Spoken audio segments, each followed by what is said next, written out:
Welcome back to this, the 10th in my series on the story of the family of Abraham. We've arrived at chapter 20 of the book of Genesis. This chapter takes place immediately after the events of the destruction of Sodom and the appearance of the angel of the Lord and the two other angels to Abraham at the Oaks of Mamre. Abraham at that point leaves that area. He goes towards the south, towards the area of Gerar, and he stays with the Philistines. Now, if we think about the context of what's just taken place, it would seem that there's been a devastation upon the land. The land is not sufficient to uphold people anymore for a period of time. And so he has to leave the land and find security elsewhere. It might be worth bearing in mind that Sodom was previously described as akin, that whole area that Lot had gone to, was akin to the Garden of Eden. It was akin to Egypt as well. And now we see Abraham heading down in the direction of Egypt, but not to Egypt itself. Rather, he goes to the land of the Philistines. And the Philistines, if you look in chapter 10, they were one of the people groups that descended from Mizraim. And that people group descended from Ham, but this people group is a people group that's associated with the Egyptians. And that is important because we go through the text here, and as we go through the text in places like the book of Samuel and elsewhere, the Philistines are connected with the Egyptians. And so judgments upon the Philistines, sojourning with the Philistines, these sorts of events, interactions with the Philistines, are interactions with an Egypt-related people. And that is important to bear in mind. And some of the background that is significant for what's taking place. Another thing to bear in mind, the Philistines were not one of the people groups whose land would be given to Abraham. Rather, they were a people group that oppressed the land at various points, but they were adjacent to the land. They weren't actually one of the people groups whose land was handed over to Abraham and his seed. Further things to notice, that this is a story that is familiar to us. We've already heard a story like this in chapter 12 as Abraham goes down to Egypt, and it would seem that we're treading over the same ground again. And some have speculated that there are three different accounts in the history that were given of patriarchs sojourning in a foreign land, pretending that the wife is actually the sister, and then having the wife taken by the foreign king, and all these things happening and eventually going free. And with all these different stories, they said, okay, we can't decide which one is genuine, we'll just include them all. Or for some other reason that they decided to include them all rather than to separate them. Now, I clearly don't hold that position, but it does raise the question of why do we have these three accounts? Three accounts of events that seem very similar. Has Abraham not learnt his lesson? And in the case of his son Isaac, has he not learnt the lesson of his father? We'll see in chapter 6, there's a very similar event that takes place there. What is taking place? Now, I think that, first of all, we need to recognize that there are many occasions in Scripture where we see what are called type scenes, events that take a similar form or that follow a particular template, as it were, and vary that template. And within these type scenes, there are significant variations and significant similarities. And the meaning of the events are found in the similarities and the differences. There's a family resemblance between a number of different narratives, and these narratives shed light upon each other. Now, these are a subspecies of a broader species, of a broader genus, as it were, of stories, which are related to the Exodus. So if you look at the story of Genesis chapter 12, or the story here in chapter 20, or the chapter 26 story concerning Isaac, each one of these stories follows something of the pattern of an Exodus narrative. There's some threat in the land, then they move into this foreign country with all their possessions. There's a threat to the bride and the seed, and then there's judgment upon the wicked. There's the accusation of the righteous. There's humiliation of foreign gods. There's deliverance by God, going with great gifts and being established in the land. Now that's the basic Exodus motif, and we can see it more elaborate in certain contexts and more constrained and limited in others. In the previous chapter, we've already seen an Exodus motif played out, and certain details within that story that highlight a connection between that story and the story of the Exodus. Salient details like the two people that come to test the place that the outrage has come up to the Lord concerning.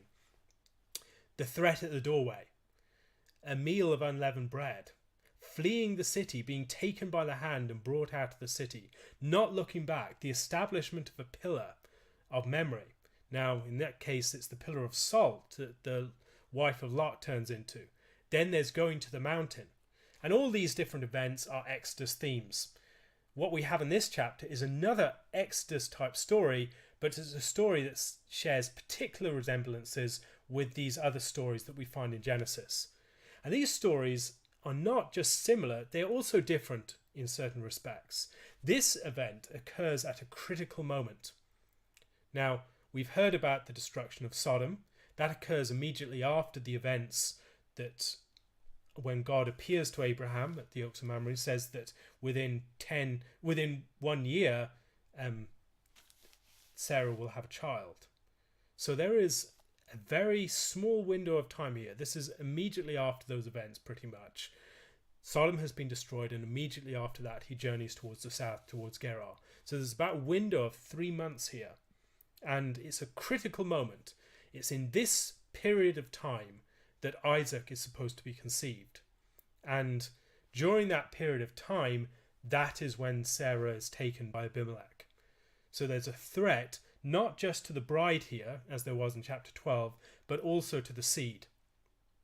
In that previous chapter, we see that God intervened with plagues and other things against Pharaoh.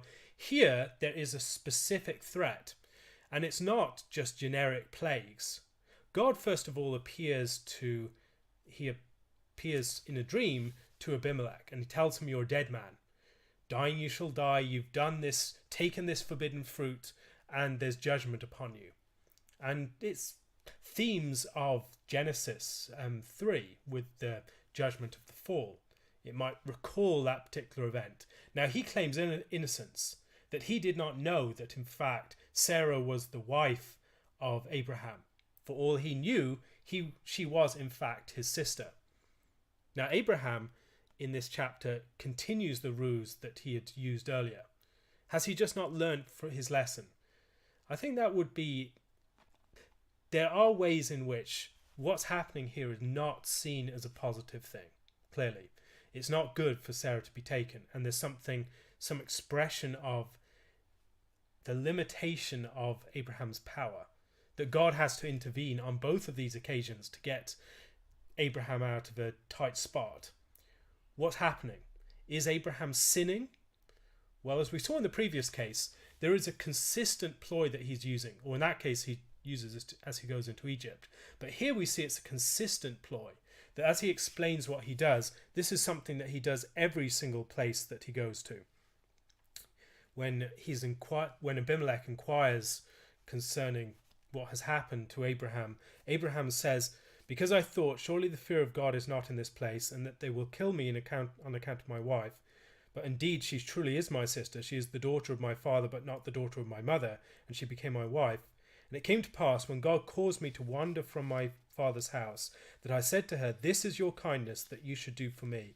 In every place, wherever we go, say of me, he is my brother." So as he goes into this area of Gerar, he does not believe that the fear of God is in that place. So he has this ploy that he has had consistently. This is not just something that's happened on 1 or 2 occasions. This is something that he does consistently. Wherever he goes, he says that Sarah is his sister. Why does he do that? Again, as I've explained in the previous occasion, it's because in that position he's in a better place to protect both her and the group of people within his sheikdom. So he's got this large group of people around him, probably at least 3,000 people. And if he is seen as an obstacle to Sarah, he will be killed. And if he is not an obstacle to Sarah, but someone to be bargained with for Sarah, then he's in a position to protect both Sarah and the people around him.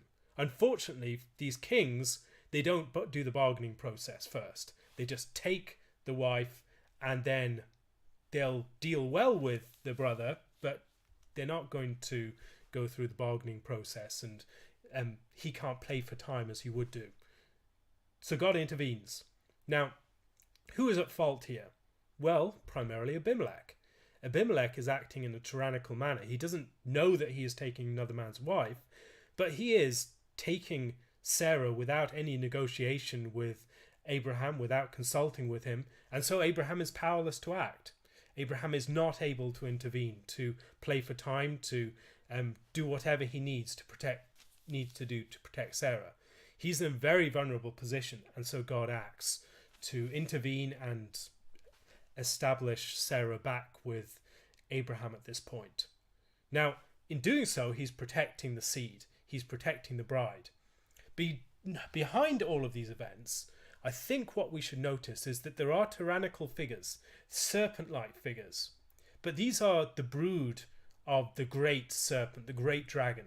And in these repeated events, what you are seeing is a repeated assault by the great serpent, the great dragon, upon the people of God, upon the seed, upon the woman and her seed, just as we see in Revelation chapter 12. There's a paradigmatic vision there of the serpent's assault upon the woman and her seed. And in these different chapters, we're seeing this being played out. In chapter 3, verse 15, we see that the woman is promised that her seed will crush the serpent's head. And there's enmity placed between the woman and the serpent. And these stories are playing out that great archetype. That great archetypal story is behind all these lesser stories. So there's a big motif playing out, but there are also these subtle variations that help us to understand these stories at the particular juncture at which they occur. At this juncture, it's more about preventing the seed from coming. And the judgment that occurs upon Abimelech and his house is associated with this. The judgment is that their wombs are closed up. And it seems maybe that Abimelech is impotent as well, perhaps for this period of time. Now, it's a 3-month period, so it's not a long period of time. What might be in mind? Maybe the women are miscarrying. Maybe they're just not being able to deliver properly. Something is happening that is alerting them to the fact that there is some judgment occurring. And within that size of a people group, maybe it would take a month or two to realize that something very wrong is happening, and as a result that there is some divine judgment.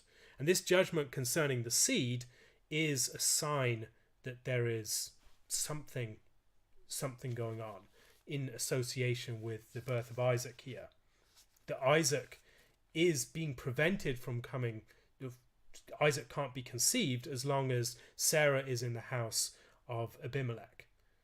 Now here, it's not that Sarah is seen as particularly attractive that she's taken. Rather, maybe Abimelech wants to have children of his own through Sarah. Why would he want to do this? I mean, surely Sarah is a shriveled old crone at this point. She's past 100. Well, I don't think that's the way we're supposed to read this. As James Jordan suggests, when we're looking at this chapter, we should think about Sarah as probably a woman in her 50s, the equivalent of a woman in her 50s. They are living to longer ages, and she's gone through menopause in the past, but she's not old. She's someone who is still, she still has an attractive appearance to some extent, and she's someone who would be desirable as a consort for a powerful leader. Now, on that line, it's also worth considering the political gain that could occur through strategic matches. Abraham's got the sheikdom around him, and Sarah is at the very heart of this. She's the sister of the leader of the sheikdom. So, if you take that woman as your bride, you create a strategic alliance with that sheikdom, and it galvanizes your power within the region. So maybe that's in view. I'm not sure. But for one reason or other, Abimelech sees Sarah and sees her as desirable. And as a result, there's a judgment upon the people. God appears to Abimelech. And then the interesting thing is, God does not just say that he should let Abraham go. Rather, he says, "Now therefore restore this man's wife, for he is a prophet, and he will pray for you, and you shall live. But if you do not restore her, know that you shall surely die, you and all who are yours." So there's a threat that occurs here. There's an association between threat and blessing.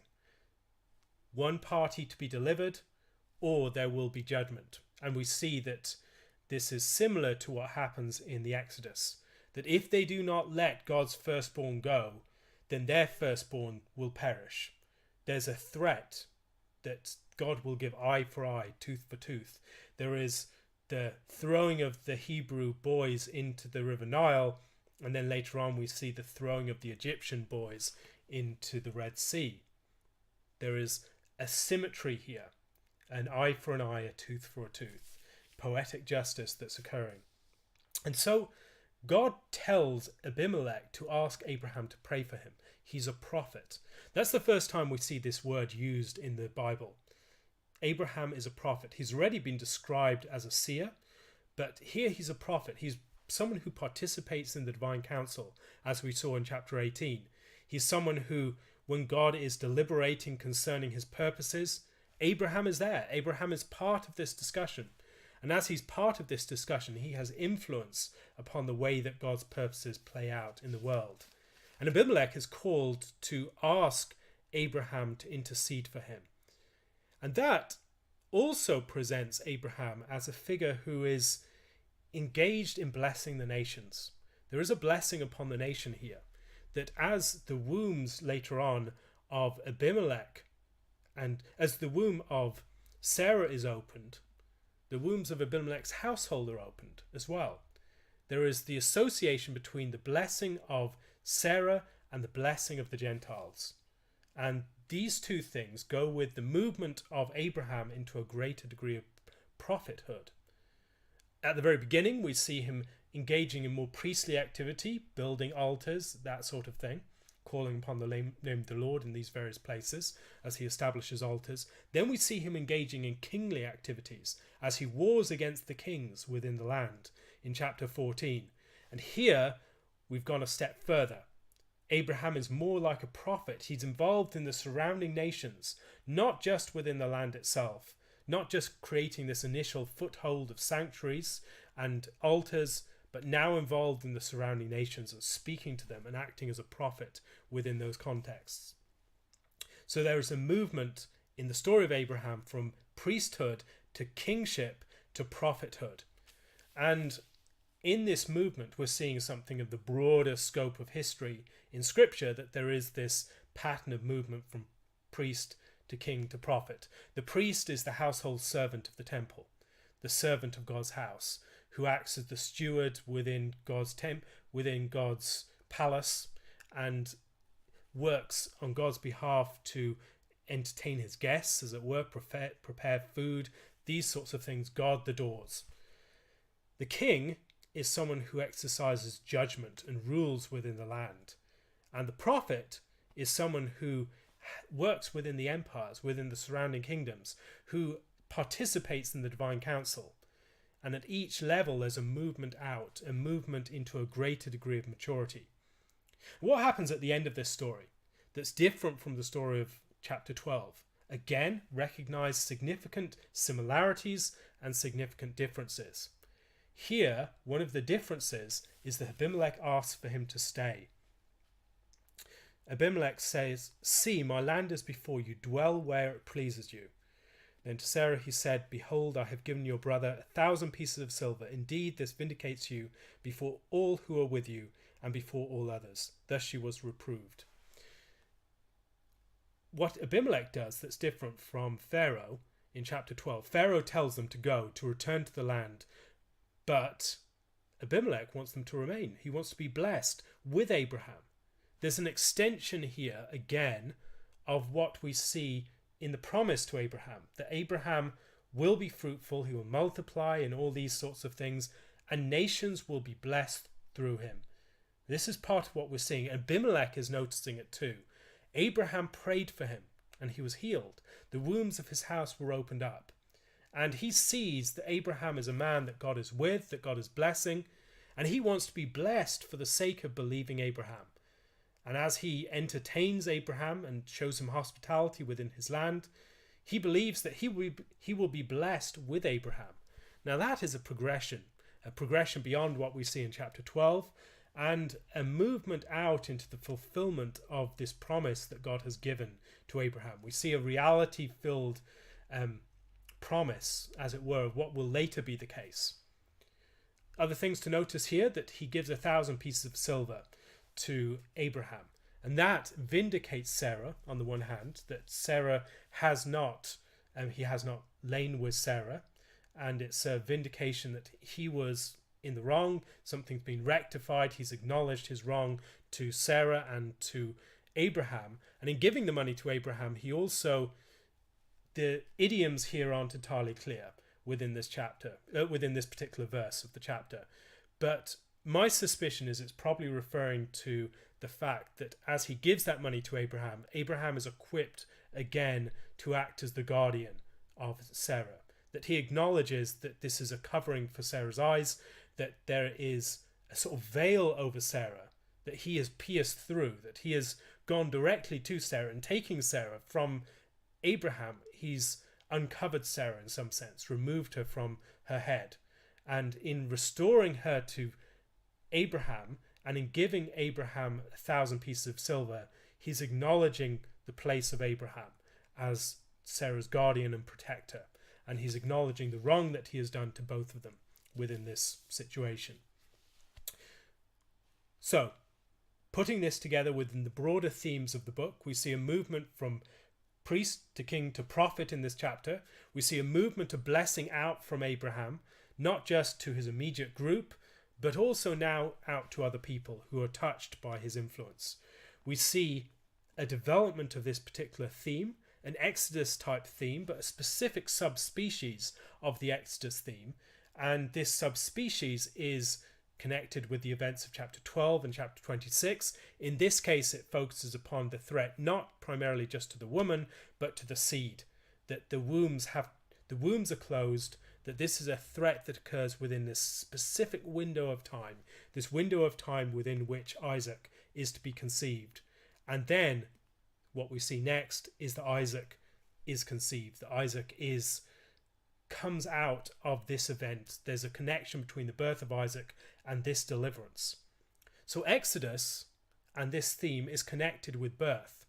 I've commented upon this at length within various other treatments of this theme in my 40 Days of Exodus series, and also in my book Echoes of Exodus.